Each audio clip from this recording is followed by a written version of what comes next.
In this video we talk about supply chain, and I talk with Lucas Villanueva. He's a COO of BrandHero. It's an Amazon FBA aggregator. Lucas used to work as the head of EU supply chain and distribution in the grocery category at Amazon. I will talk with him about different supply chain issues Amazon sellers are facing, and we will hear his tips. And if you want to check the website of BrandHero, where he works right now, so check the link below in the description. Hello, Lucas. We will talk about supply chain issues which are currently in Amazon and e-commerce industry. But before that, could you please introduce yourself? I know that you have a strong background on supply issues and supply chain management. So I was, before joining BrandHero as CEO, I was 10 years in Amazon, and primarily most of them running fulfillment by Amazon programs, and also supply chain and distribution for our grocery business, for Amazon's grocery business across the EU. So obviously a lot of exposure to distribution, supply chain strategy, optimization, efficiencies in our warehousing, placement, logistics, etc. So that was a lot of my day-to-day work. And now from Amazon you switched to BrandHero. Can you tell us in a few words what is BrandHero? Sure. So BrandHero is, I would say, a brand of brands, also known, I guess, we don't really like the name, but aggregator. We buy, acquire, or partner with e-commerce or D2C brands, and we help them, we acquire them, or if we partner with them, we help them to grow to become long players, well-known brands in the e-commerce world. All right, so let's talk about supply chain issues. Now everybody has headache about that. So can we start can you give us an overview of what are the most common supply chain issues which Amazon sellers are facing usually when they're growing? Yeah, sure. There's many. I'll try to see if I can summarize them. But I think obviously if we talk specifically about Amazon, the story is different now. But if we go back a couple months or years, the growth rate of the business on Amazon has been so big that there was not enough physical capacity to keep up with the demand. So to give you an idea, Amazon builds its warehouses based on the best guess they have of what they think sellers are going to send them, because they don't control that, right? The seller can send whatever they want. So based on that, they would build new buildings, new capacity, new supply chain, and obviously there was never enough. So what happened was Amazon had to start to, let's say, limit the amount of inventory you can send. And that happened 2 years ago, which was a big headache for a lot of sellers and aggregators, which is you could only send in so much of your products, right? So I knew in 2 weeks I'm going to have a campaign, or it's Prime Day or whatever. Amazon would not let me send in the inventory I knew I was going to sell, which created a lot of complications. So I think that's one thing. I think now the story is different. I think there's too much capacity left over because we've seen a hard hit on demand from consumers, etc. So I think Amazon is not going to have a capacity issue. But I think that's one of the main things sellers would fall into. I think the other thing, obviously, everyone has struggled is getting their products from wherever they source it from. So obviously 80% comes from China, and everyone is very aware of all the issues of supply chain coming from China, delays, increased in costs, etc., which has been a pain for everyone. But I think we're also starting to see a trend where that's kind of reversing in another direction. So kind of hopefully good news for everyone. And then obviously there's many other things, like where do you store your goods off of Amazon, 3PLs, do you have fulfilled by merchant, do you sell on other platforms, and kind of managing all that complexity of different warehouses, different channels, different orders, etc., is another, I would say, headache for a lot of sellers. And as of now, are Amazon fulfillment centers still affected by the issues caused related to COVID-19 and all this e-commerce boom which happened in the last 1.5 years? Yeah, I mean, obviously I haven't been in Amazon for the past 8 months, but just before I left, it was an issue. So, for example, if I ask specifically about the grocery business, we couldn't find enough warehouses to cope with the demand we had, right? So there was really a lack of capacity. I think with the slowdown we're seeing in consumer demand, normal retail, e-commerce in general, I know Amazon hasn't implemented any new rules yet, but I'm sure things will change, because I think one of the important things about Amazon is it's always adapting as things happen, right? Like if I talk to you about FBA 10 years ago and what it is today, it has nothing to do. I'm sure things will change over the next 6 months. Do you think that supply chain issues are very similar for sellers which are sourcing from China and from Europe, or there are like really big difference? No, I think for sure for the past months, those that source from EU or from non-China had a very good advantage. I think a lot of sellers have suffered from out of stocks, higher costs, delays, etc., mainly coming from China. So obviously that was also, I'm sure, a strategy of a lot of sellers was to diversify their sourcing, try to find local providers. Doesn't even have to be in EU, but could be in other countries. That would help de-risk all the issues that are happening in China for sure. Let's talk about the multi-channel service which Amazon is implementing. You just told me before the recording that Amazon is considering to provide shipping for sellers which are selling outside Amazon. Mm-hmm. Can you tell more about this? It's always been a service. Even 10 years ago it existed, but let's say the other side of the coin was that Amazon was giving a great service to customers that didn't buy on their platform, which is not the smartest business idea, at least in those days, right? What you want to do is have customers buy on your platform. But since many sellers were complaining about, I'm not going to give you all my inventory because I also sell on other channels, you need to give me an option. So Amazon said, okay, then send me all your inventory.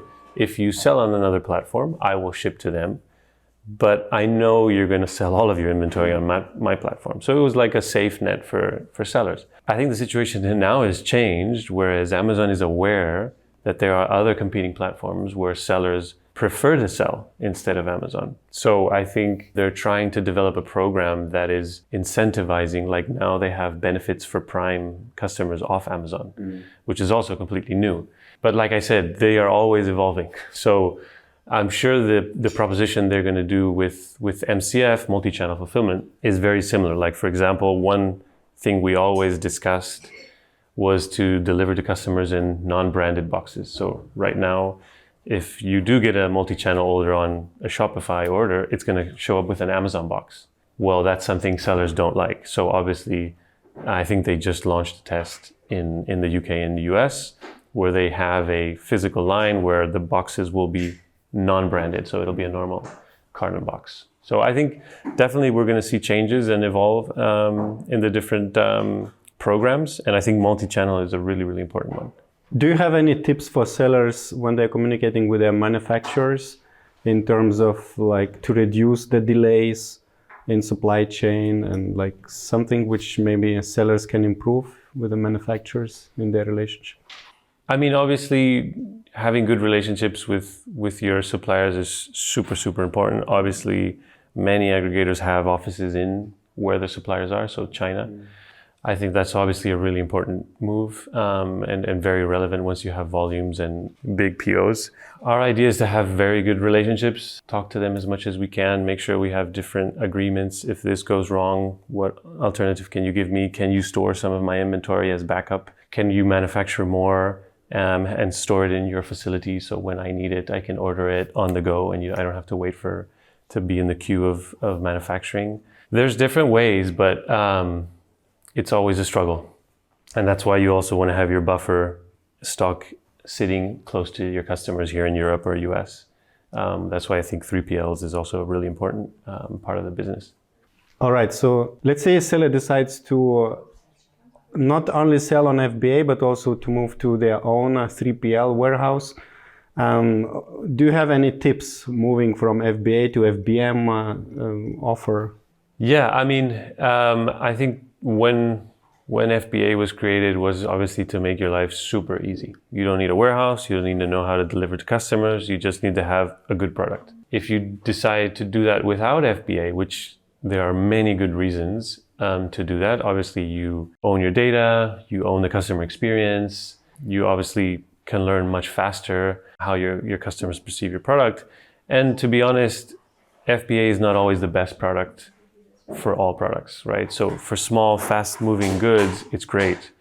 But for larger products, high ASP, high value products, it's a bit more tricky, where you have, one return of €1,000 product kind of kills your P&L. So I think FBM is a good option depending on the product you're selling, but it does make it more complex, right? You need to probably be integrated with a 3PL, make sure you have a good 3PL. You have software, you plug into their WMS to know how much inventory, so they can also directly pull your orders from your account and you don't have to do all the reconciliation. So it gets more complex for sure, but that's the price to pay if you want to own the end customer experience for sure. Do you know of any downsides when you are activating FBM in your Amazon Seller Central? Let's say you were selling with a FBA and now you activated FBM.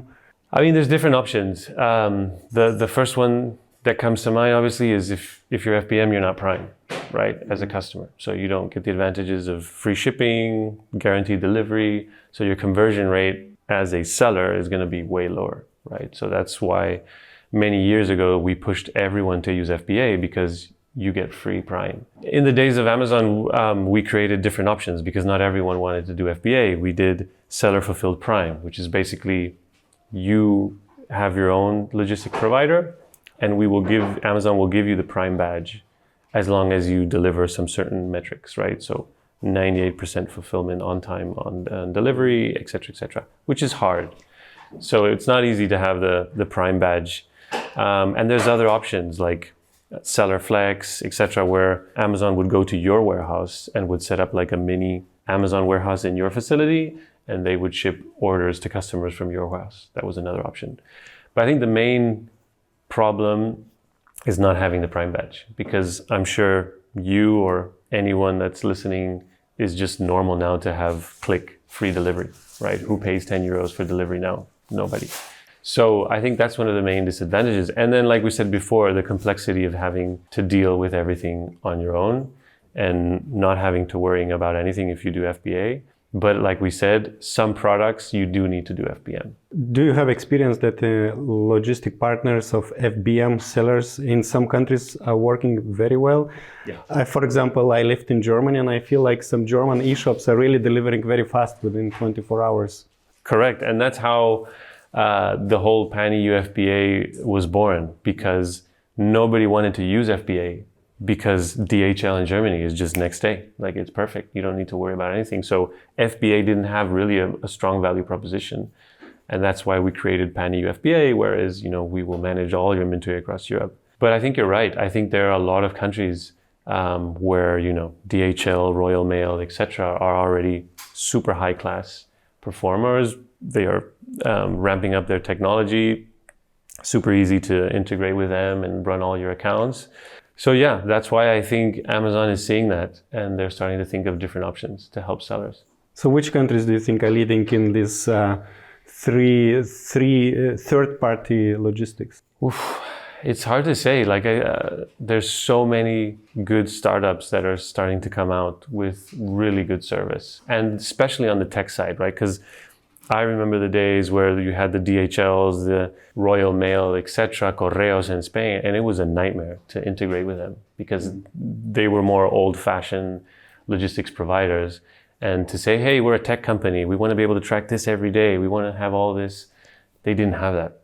But now you have the opposite. You have some really good startups that are super tech-driven, and I think that's super easy to integrate with Amazon or you as a seller. So it's hard to pinpoint. I think many countries, not here in Portugal, but in Spain, I know there's a couple of really good ones.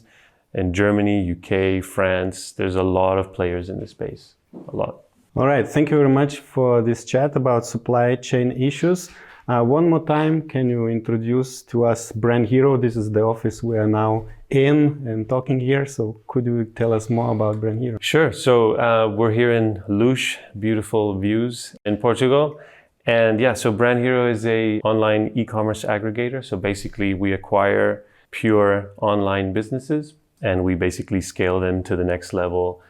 Basically, these are entrepreneurs that start a business on their own. We acquire the brand and we take it global, improve their advertising, investments, content, listing, everything. So it's kind of like putting their brand on steroids and taking them worldwide. And we have offices for the moment here in Portugal and in Madrid. Perfect. So if you want to sell your Amazon brand, talk to BrandHero. Thank you very much. Thank you. I hope you enjoyed this conversation with Lucas. And if you want to visit BrandHero's website, check the link below in the description. And now I would invite you to watch other video with Lucas and his team members, where we talk about BrandHero, the Amazon FBA aggregator in south of Portugal.